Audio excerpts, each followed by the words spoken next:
Hello everyone.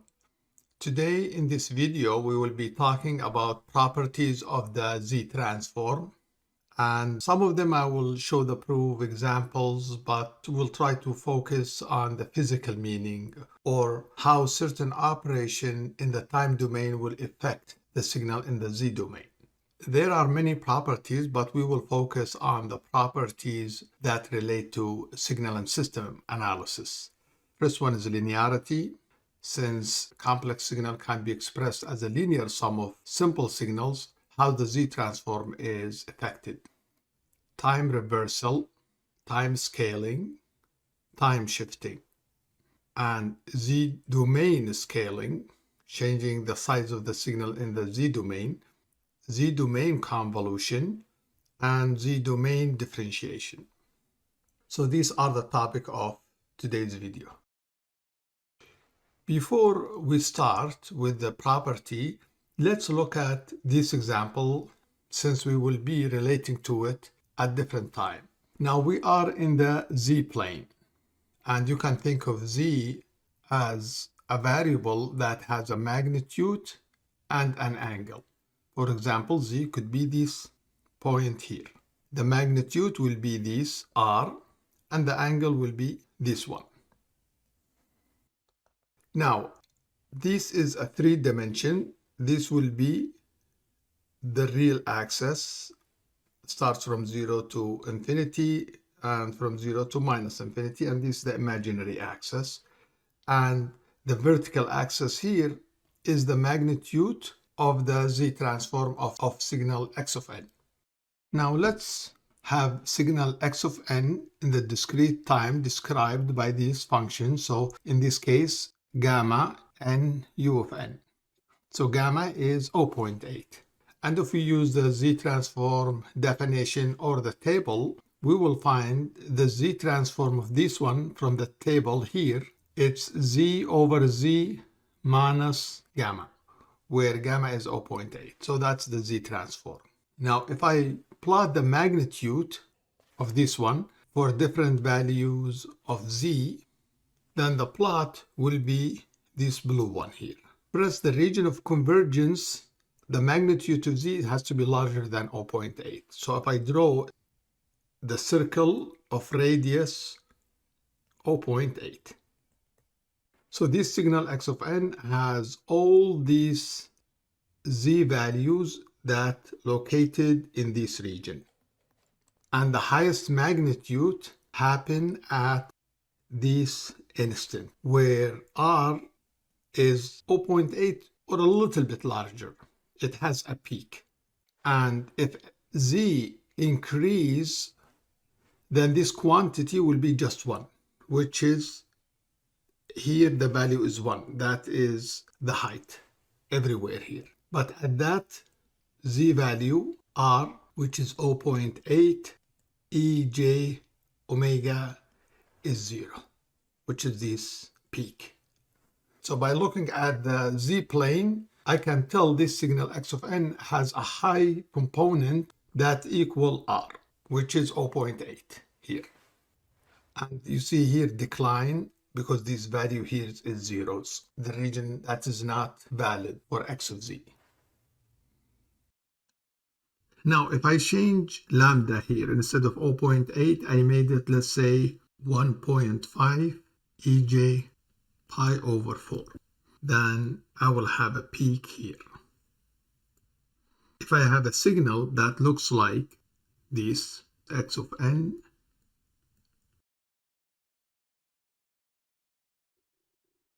then actually I will have 2 peaks. One peak here, that's pi over 4, and another peak here, that's minus pi over 4, and this length is 1.5. Then I will have a peak here and a peak here. And this is same as a cosine function, that is cosine pi over 4 n. Okay, with this in mind, now let's go back to the Z-transform property. The first one is linearity. Linearity basically says the following. If I have a signal x of n and the Z-transform is x of z, Then if I multiply the signal in the time domain by a constant a, then the Z-transform of this one will be exactly this, which is here, multiplied by a. If I have another signal, y of n, and this is the Z-transform, now I formed a new signal in the time domain, which is the sum of this signal time a plus this signal time b. Now the Z-transform of this new signal will be exactly the Z-transform of x of z multiplied by a and the Z-transform of y of z multiplied by b. And that's linear property. And we will use this linear property because sometimes the signal x of n, the input signal or the output signal, can be breaking down to simpler signals added together. And because of the linearity, it will simplify our process. I can process these and these and these separately, then I add the Z-transform, and I will get the same Z-transform of the complex signal. Let's look now to the second property. The time reversal property, basically you reverse the signal in the time domain or rotate it around the vertical axis. For example, if x of n is this one, then x of minus n will be this one. So now the time reversal property says the following. If I have the signal x of n and this is the Z-transform x of z, now the reversal version of the signal x minus n, the Z-transform will be exactly the same as this one, except wherever you see z, you replace it by 1 over z. And the region of convergence for this signal will be the region of convergence for this signal, but it is 1 over Rx, where Rx is the region of convergence of this signal. Here we have to be a little bit careful. Is it larger or smaller? And we will see in the example. So for example, if I have this signal x of n, it's this one. From the table, this is the Z-transform, so that will be this one. Now, according to this property, the Z-transform of this one is x over 1 over z. So wherever I see z here, I replace it by 1 over z. So that would be 1 over z divided by 1 over z minus 0.8. I can clean up this by multiplying numerator and denominator by z. So if I multiply here by z, that will be 1. Multiply this by z, I will get 1. Minus multiply this by z, I get 0.8z, which is this one. Now, if the region of convergence for this signal is the magnitude of z must be larger than 0.8, for this one, the magnitude of z must be less than 1 over 0.8. So that means less than 1.25. Here it's obvious, it has to be less, not z larger, just like this one. Because, let's clean up, because this signal here is causal, and when you do time reversal, it becomes anti-causal. So if the region of convergence here is outward, then anti-causal will be inward. That means it has to be inward. Let's prove this by carrying out this calculation. But let's clean up first. So now I am interested in finding the Z-transform of the signal x minus n. So according to the definition, it's n from minus infinity to infinity of the signal, whatever it is. So it will be lambda minus n u of minus n, where lambda here is the 0.8. Z minus n, that's the definition. So let m equal minus n. Then this Z-transform will be, when n goes to minus infinity, m will go to infinity. Here, when n goes to infinity, m will go to minus infinity. And then it will be gamma minus n equal m. U of m z minus n will be just m. Now this is a unit step function that starts from 0 to infinity. So that means it starts from 0, doesn't start from negative infinity. So that will be m equal infinity to 0. Now this equal 1 in this range. So that's gamma m, cm. Summation, you sum from infinity to 0 or from 0 to infinity is the same. So this will be m0 to infinity, and I will get this and write it like this. Now I will use the summation formula, and this summation will equal, here it is r, so it is gamma z to the power of this limit minus gamma z to the power of this limit plus 1. Infinity plus 1 is just infinity. 1 minus r, which is gamma z. Now this, anything to the power of 0 is just 1 minus. This quantity will be 0 only if gamma z is less than 1. So this is 0 only if this is true. 1 minus gamma, and the answer will be 1 over 1 minus gamma z, and region of convergence, the magnitude of this quantity less than 1, or the magnitude of z less than 1 over the magnitude of gamma. And this is exactly here, where gamma is 0.8 and 1 over 0.8 is this quantity. So if gamma is 0.8, then the region of convergence is 1.25. So z has to be less than 1.25. If we look at this plot, it will look like this. Let's clean up. If I plot the magnitude of this one, it will be these blue things. Where region of convergence, the magnitude of z has to be less than 1.25. If I plot this centered circle with radius 1.25. So the region of convergence is all point inside this circle. And here it will be 1.25, it's around here. So this is a little bit smaller, because if I plug here z 1.25, that will be 0. So it has a peak around 1.25.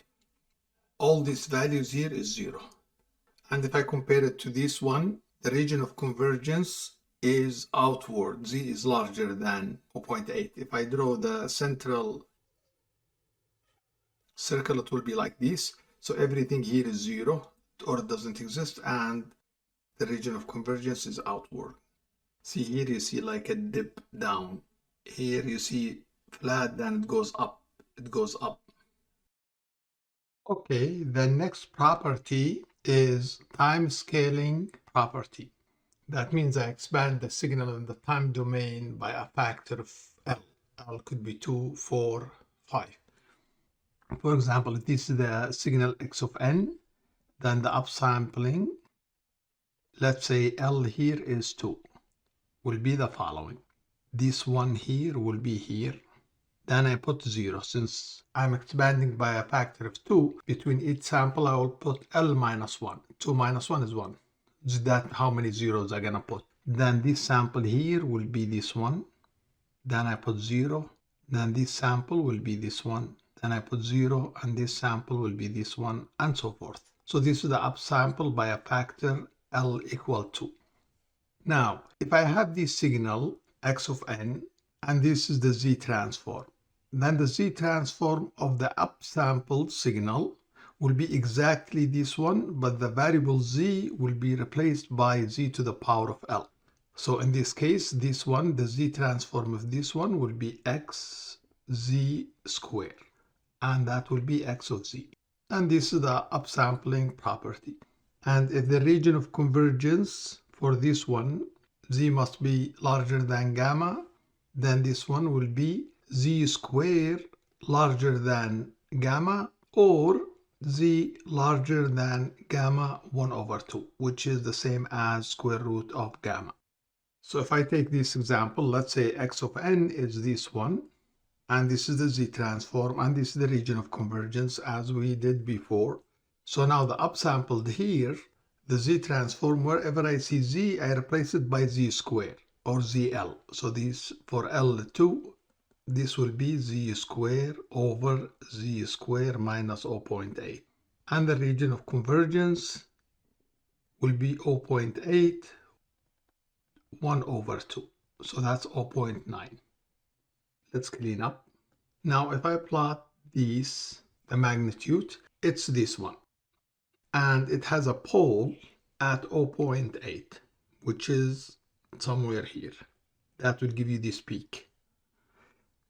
Now, if I plot this magnitude, let's assume z is 2. So that's z squared over z squared minus 0.8. Now, here it has two poles.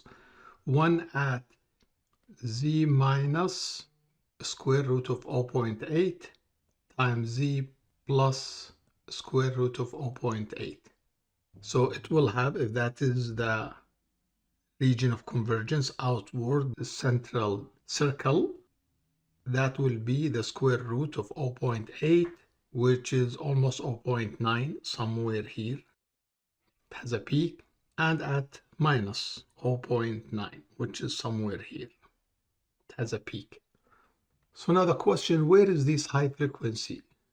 This is like omega 180 degree. Where is this frequency coming from? This we understand because I have this signal 0.8. So it's like a DC, and that's omega 0. But where is this coming from? Well, this is coming from, see here the signal, some value than 0. Then some value, then 0, some value, then 0. That fluctuation is a high frequency that caused this to exist. But also, as I said, we can see it from the magnitude here. This has two poles, one at 0.8, one at 180 degree. Now, if we want to prove, let's clean up. Okay, the upsampled signal equal x n over 2, because here has only values, we assume L equal 2. We're going to do it for L equal 2. So it has only value at even value of n. This is 1, this is 2, this is 3, this is 4. So then the Z transform of this upsampled signal, according to the definition, equal n from 0 to infinity, since it's causal signal, x n over 2. Now let m equal n over 2. So then this will be, when n goes to 0, m will go to 0. When n goes to infinity, m will go to infinity. And this will be x m z minus, now n here will be 2 times m. So I can write this as,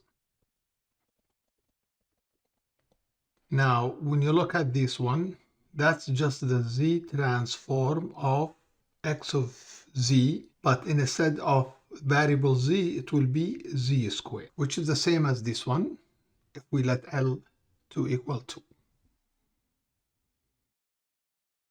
The next property is the bilateral Z-transform time shifting. Here, if I have a signal x of n that is bilateral, so it has value at negative n and positive n, and this is the Z-transform.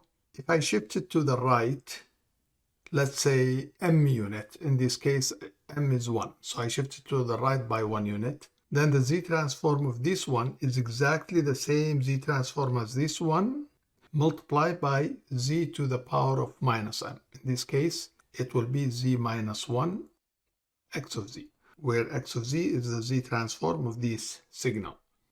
Let's clean up. Now, if I take this signal and shift it to the left by m, then the Z-transform of this one will be x of z, z to the power of m. In this case, I shifted 1 unit to the left, so that will be x of z, z1. And this is the case for bilateral signal, like this one. And if we need to prove this property, the Z-transform n plus m equal, according to the definition, minus infinity to infinity. Now let v equal n plus m. Then this will be, when n goes to infinity, v will go to infinity. And this will be x of v. Now n from here equal v minus m. So that will be, and this can be written as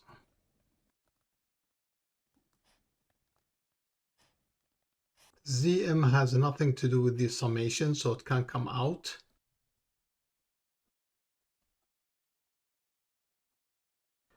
Now this quantity here is just the Z-transform of the signal X. It doesn't matter if this is N or V, it's just a dummy variable. So this will be Zm X of Z. We just proved this. And same thing we can do for this one. Instead of plus M, it will be minus M. Okay, so now let's look at the unilateral Z-transform. Unilateral basically means the signal only exists for positive n. If I have x of n, u of n, and that's the Z-transform region of convergence R of x. Now if I shift it m units to the right, the Z-transform of this one will be the same as this one multiplied by Z minus m. For example, if this signal x of n is this. Now if I shift it by 1 unit, it will be this one. Now from the table, and we have done it before several times, the Z-transform of this one will be this. Now the Z-transform of this signal will be exactly this times Z minus 1, which is this one here. Now if we try to see the impact of shifting 1 unit graphically, let's look at these two plots. Now for this one, the region of convergence will be outside this centered circle with radians 0.8. And it will have a peak here at 0.8, which is the pole. Now for this one, I can rewrite it as follow. And Z minus 1, it's like 1 over Z. So the region of convergence is still going to be larger than 0.8. But every Z component here, here, here, here will be normalized by Z.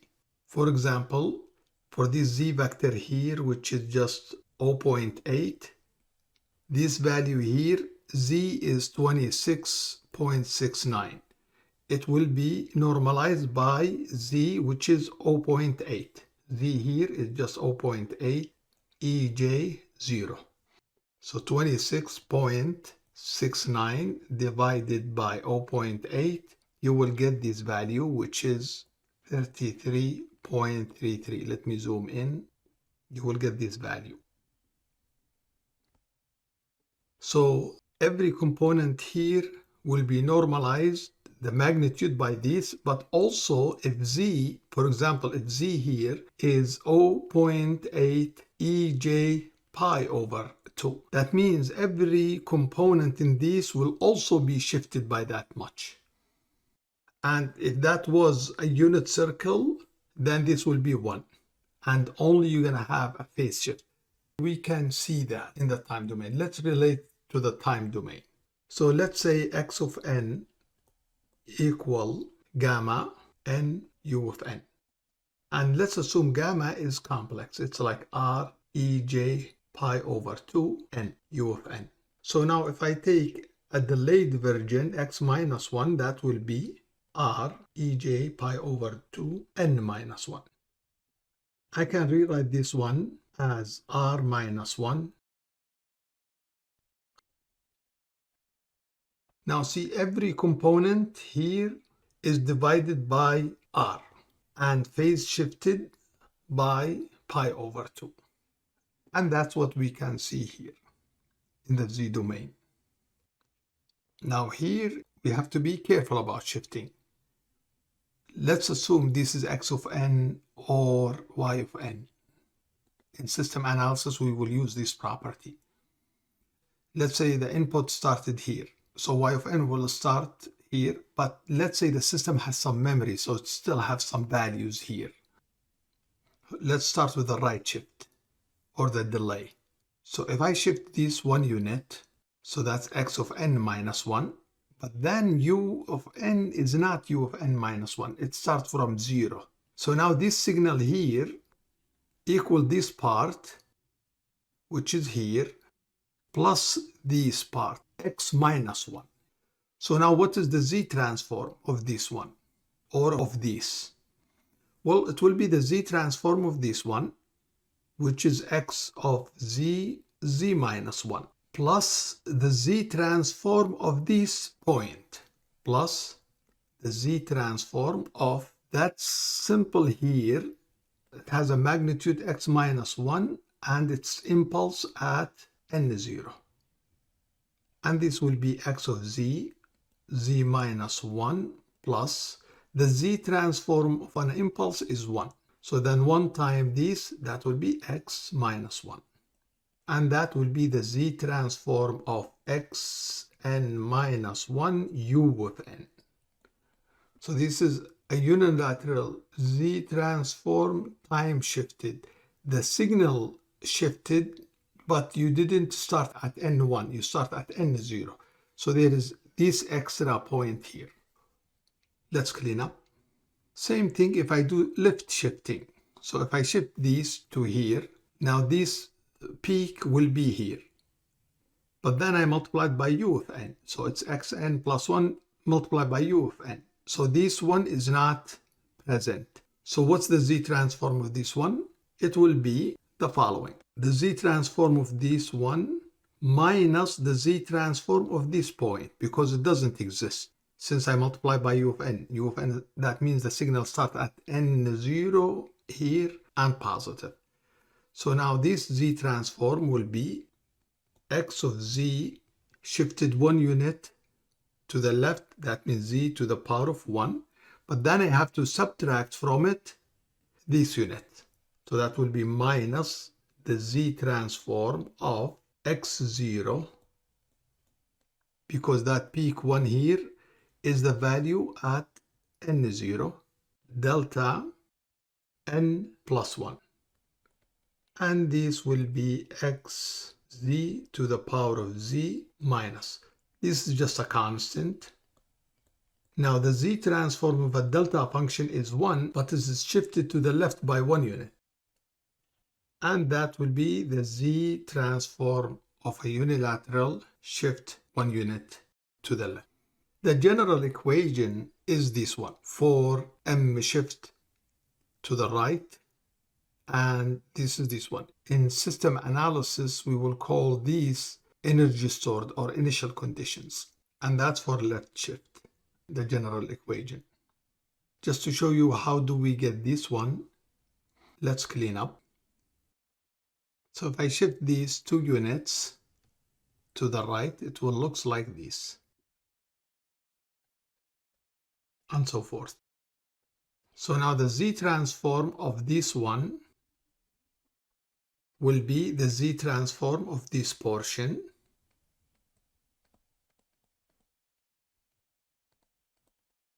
plus the Z transform of this sample and this sample. So the Z transform of x of n minus 2 u of n equal the Z transform of this one, which is z minus 2 x of z plus, and this sample here is this one shifted to units, so it become here. So that will be x minus 1, and now it's here, delta n minus 1. Now this sample is this one. So that's x minus 2 and shifted to units, so now it's located here. And now we have to take the Z transform of this quantity. So the answer will be z minus 2 x of z plus the Z transform of this one, that will be the Z transform of a delta is 1 shifted 1 unit to the right, so that will be multiplied by z minus 1 plus this is delta n, so that will be just 1. And this is the answer, which is the same as here. This is shifted to unit u of n. This one is here, this one is here, and this one is here. Or just follow this equation. Okay, let's do this example. Find the Z transform of the signal x of n depicted in this figure. Well, I can think of this signal as a RAM, so that's x of n equal n, but it exists only from this point to this point. So then I can multiply it by u of n minus 6. So basically I multiply it by a unit step that exists to 5. So now this will be n u of n minus n u of n minus 6. Well, in order to use the unilateral shifting without initial conditions, like without using these equations, I can say the following: n u of n minus n. I will add, just to make n minus 6, I will add minus 6 here, but I have to add plus 6. So this quantity is just n, u of n minus 6. Now I'm going to break these and these separate. So that would be minus n minus 6, u of n minus 6.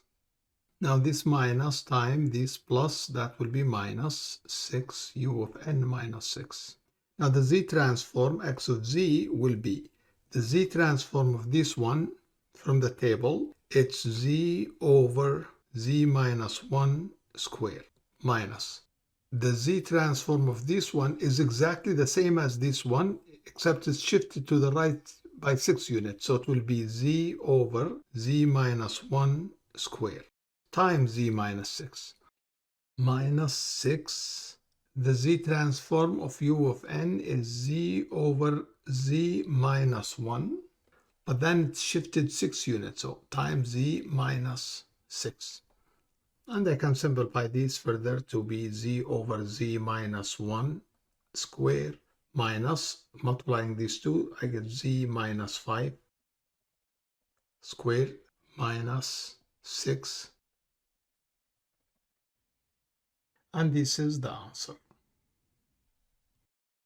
Okay, the next property is ZDomain scaling property. So that means we are changing the spectrum in the Z domain. So if the signal x of n has this Z transform x of z, now if I multiply x of n by gamma n, then the spectrum of this signal will be exactly this, except wherever the variable z, I replace it by z over gamma. So basically I'm expanding it by gamma. Now, if the region of convergence of this signal is this circle with radius r outward, then the region of convergence of this signal will be this circle. The radius will increase by gamma. So instead of radius r, then it will be r gamma. If gamma is larger than 1, the magnitude, then this will be expanded. If gamma is less than 1, then it will actually be smaller than this one. So let's take an example. We have this x of n, which is just a unit step function. This is the Z transform. And if I plot this, it will be this. So the region of convergence is the unit circle. So if I plot here, it will be this one. And this is the center. And it has a pole as z equal 1. It has this peak. Now if I multiply these, x of n by gamma n here, and let gamma to be this quantity complex. So if I write this, it will be like z over z minus 0.8. If I plot the magnitude of this one, that will be the magnitude. So the region of convergence of this one is r times gamma. R is 1. Gamma is 0.8. So this is this circle. So it shrink. Here it was 1. Here it's around 0.8. Also because of EJ pi over 3, which is 60 degree, that spectrum or frequency component shifted 60 degree, or pi over 3. So by multiplying the signal in the time domain by quantity like this, you are scaling the spectrum. Either you are enlarging it, you are making it smaller, and also if it has this one, you are shifting the spectrum. This is like modulation. Now, if this quantity gamma n is like something 1 ej pi over 3 plus 1 e minus j pi over 3, then you will have a peak at pi over 3, which is here, but the radius here will be 1, and another peak here. And this is similar to modulation in Laplace transform. You are just shifting the spectrum of the signal x of n by multiplying by gamma n. And the proof is very simple of this one. The Z transform of according to the definition.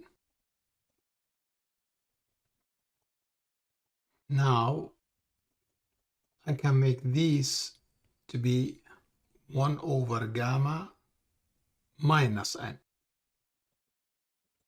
I can combine these to be z over gamma minus n.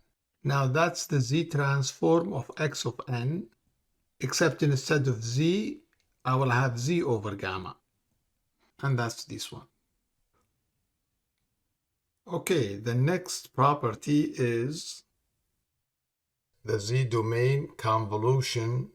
If I have a signal x of n and this is the Z transform, and another signal h of n and this is the Z transform. Now, if I do convolution in the time domain between x of n and h of n, now the Z transform of the resulted signal from this convolution will be the multiplication of the Z transform of x of z times h of z.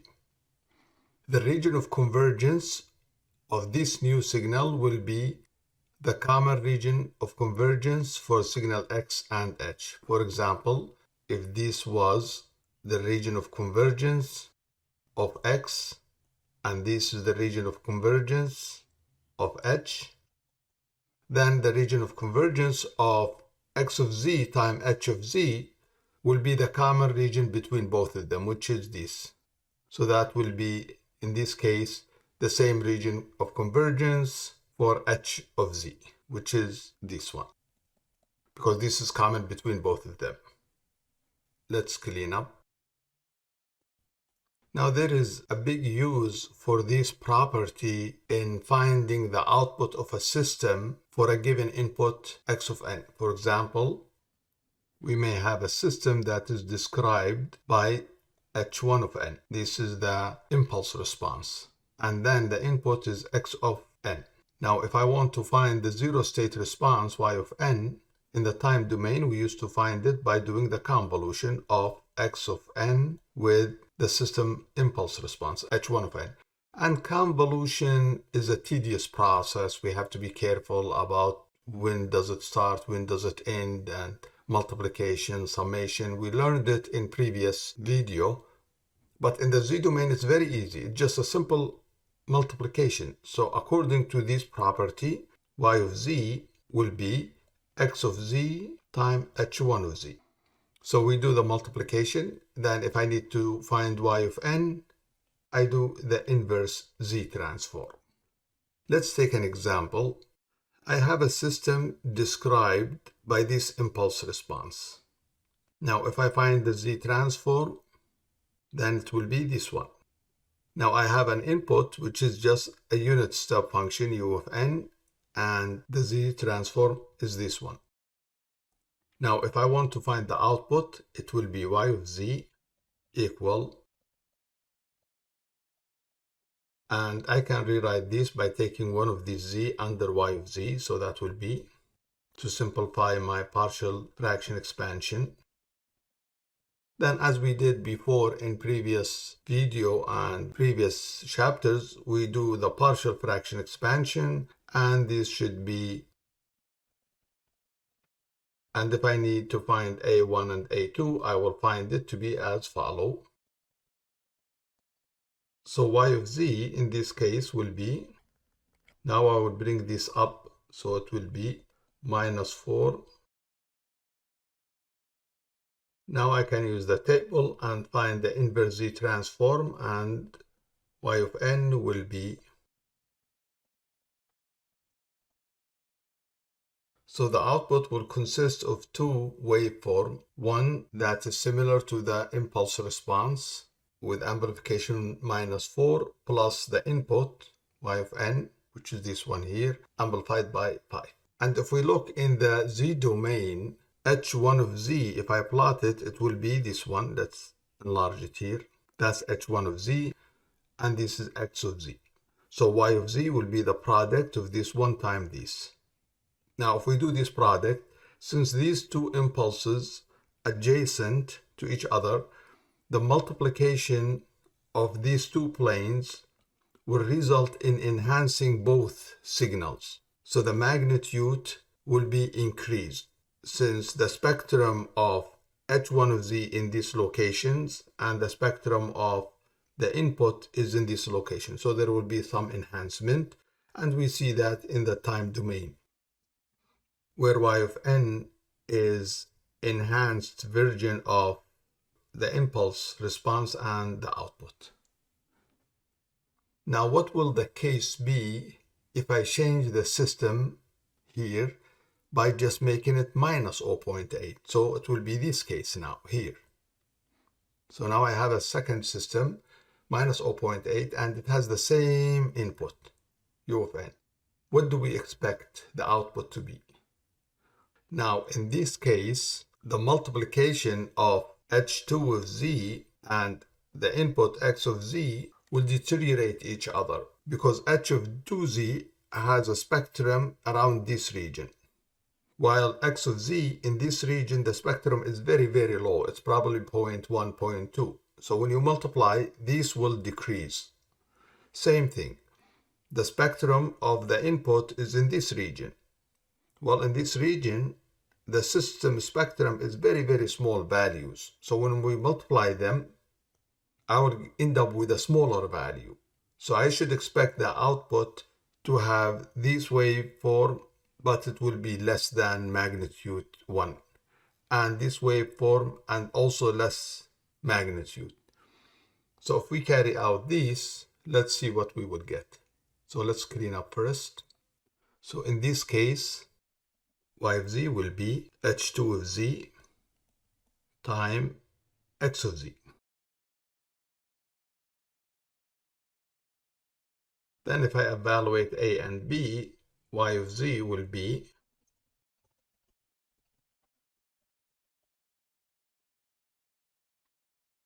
and if I do the table, then the inverse will be this one.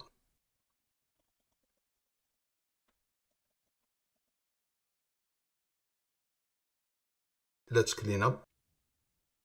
As we predicted, the convolution of these two signals will result in a signal that has the same waveform but with less magnitude because their spectrums are in different region. And here this is minus 0.8 with magnitude 0.44 and y of n with magnitude 0.56. So that is even less than the input. But if we compare it with these systems here, it's even worse. See, this one here has magnitude 4, this is 0.44. This has a magnitude 5, this is 0.56. Okay, the last property is the Z-domain differentiation property.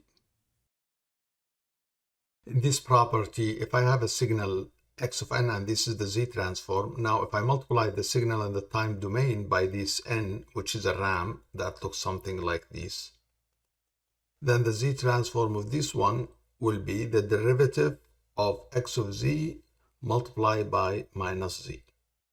Let's do an example to see the impact of this property. Let's say we have a signal here x of n and this is the Z-transform. So if I multiply x of n by n, then n x of n will be. Now, if I need to find the Z-transform of this one, I can use the definition, or I can use the table, or I can use this property. So the Z-transform of this signal will be the derivative of this, multiplied by minus z. So let's call this signal y of n. So the Z-transform of y of z will be minus z, which is this component, times the derivative of this. I take the derivative, so that's denominator times the derivative of the numerator, which is 1, minus the numerator times the derivative of the denominator, divided by the denominator square. So this will give you